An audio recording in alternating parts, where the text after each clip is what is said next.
Olá, meus amores, tudo bom com vocês? Estamos aqui mais uma vez. Sejam todos bem-vindos ao canal Escola Pequenos Passos. Antes de começarmos nossa aula de hoje, temos aqui algumas dicas de estudo. Procure um local calmo, silencioso e arejado. Tenha sempre perto de você seu estojo, contendo lápis, borracha, apontador, caneta e tudo o que for necessário para a realização de suas atividades. Tenha sempre ao seu lado o seu livro didático. Vamos ao vídeo? Então, meus amores, na nossa continuação da nossa redação, nós vamos ver hoje sobre o uso da vírgula, que é a continuação do tema passado. Sabe-se onde colocar a vírgula favorece a compreensão do texto, do mesmo modo que inseri-la aleatoriamente pode afetar a legibilidade. Sabendo quais são os casos em que o emprego da vírgula não é admitido, resta entender quando essa pontuação é exigida. Então, nós podemos usá-la com adjuntos adverbiais em posição padrão. Se ao primeiro exemplo for acrescentado um adjunto adverbial em posição padrão, ou seja, no final da oração temos: João comprou um carro para a esposa ontem. Como há apenas um adjunto adverbial, a vírgula é facultativa, estando adequado. Então, nós podemos colocar ou não a vírgula. Então, vai ficar: João comprou um carro para a esposa ontem. João comprou um carro para a esposa ontem. No entanto, se mais um adjunto adverbial for acionado, é preciso fazer pelo menos uma quebra.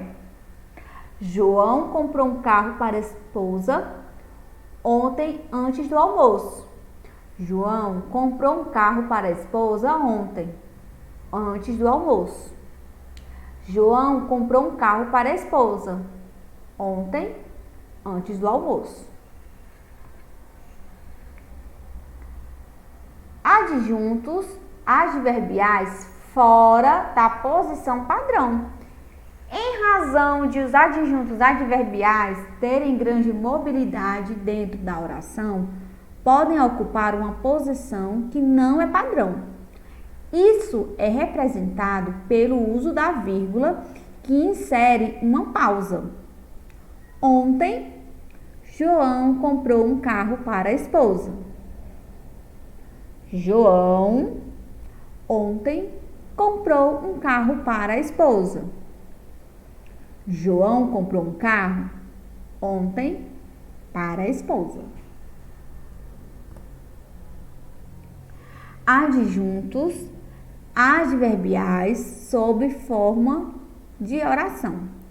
Posto que os adjuntos adverbiais também podem apresentar-se como orações adverbiais, geralmente o uso da vírgula é recomendado para separar a oração subordinada adverbial da oração principal, mas é dispensável se estiver em sua posição padrão, quer dizer, depois da principal. Então, vamos ter aí nos exemplos, tá certo? João comprou um carro para a esposa quando chegou o Natal. Quando chegou o Natal, João comprou um carro para a esposa. João comprou um carro quando chegou o Natal para a esposa. Agora nós temos aí um advérbio de tempo e lugar justapostos. Ele também se faz uso da vírgula para separar tempo e localidade nas datas, normalmente em correspondências, né? Por exemplo, sexta-feira, 13 de setembro de 2019, Rio de Janeiro, 15 de novembro de 1989. Agora, nós temos aí outro exemplo, né? Outra regrinha de usar a vírgula em termos da mesma função não ligados por conjunção. A A vírgula serve para intercalar elementos que exercem a mesma função sintática, quando não são unidos por conjunções, como na frase de Machado de Assis. Achava os homens declamadores, grosseiros, cansativos, pesados, frívolos, chulos, triviais. Entretanto, quando as conjunções e, ou, nem repetem-se numa enumeração, geralmente se separam os elementos coordenados, como nesta outra frase. Nem tu, nem eu, nem ela, nem qualquer outra pessoa desta história poderia imaginar. Agora, o uso da frase, o uso da vírgula com conjunções coordenativas deslocadas para o meio da oração. Isso só ocorre, quando acontece de uma conjunção coordenada sair da posição padrão, o início da oração. Por exemplo, todos deveriam fazer alguma atividade física diariamente. Isso não quer dizer, entretanto, que todos devem ser superatletas. Agora, nós temos aí as orações deslocadas dentro de outra oração. Às vezes, intercalamos uma informação ou um pensamento. Esses fragmentos destacam-se da oração e devem ser separados por vírgula. Todos, penso eu, deveriam empenhar-se para atingirmos o resultado. Então, vocês estão vendo aí que a vírgula, ele se destacava-se na oração, e estava separado aí, separou por vírgulas, Todos, penso eu, deveriam empenhar-se para atingirmos o resultado. Agora, nas orações adjetivas explicativas. Uma oração explicativa gera uma quebra em relação à oração principal e, consequentemente, é isolada por vírgulas. Nesse caso, o uso da vírgula é fundamental para a desambiguação do sentido, uma vez que, sem essa separação, a oração passa a ser restritiva, como é possível perceber a seguir. Então, nós temos aí o exemplo. Os artistas que são vaidosos costumam exagerar nos gastos pessoais. Os artistas que são vaidosos costumam exagerar nos gastos pessoais. Então, nesse caso, tem aí a desambiguação do sentido. Agora, no vocativo.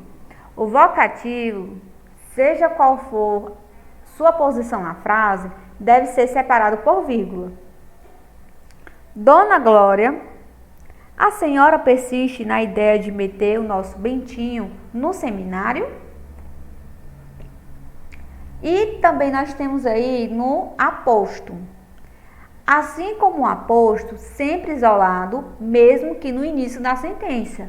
Então, nós temos aí José Saramago, único escritor de língua portuguesa a ganhar o Nobel de Literatura, faleceu em 2010.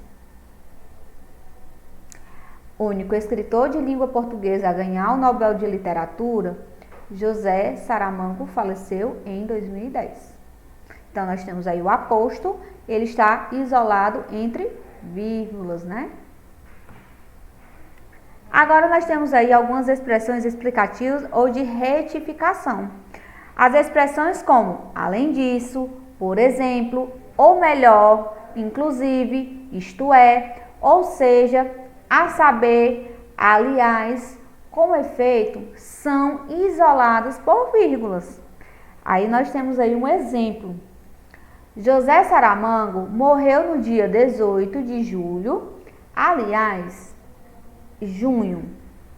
Então, o nome aliás, a expressão aliás, ela está isolada entre vírgulas.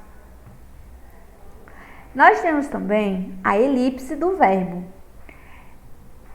Ela, né, ela tem a possibilidade de omitir um verbo, né, que apareceu ali na oração e ela se chama elipse. E essa ausência, né, assinalada, ela pode usar a vírgula. Nós temos aí a seguinte frase: Luísa sai para o trabalho às 7 horas nos dias de semana, no sábado às 9 horas. Então, meus amores, vamos ficando por aqui. Beijos e até a nossa próxima aula.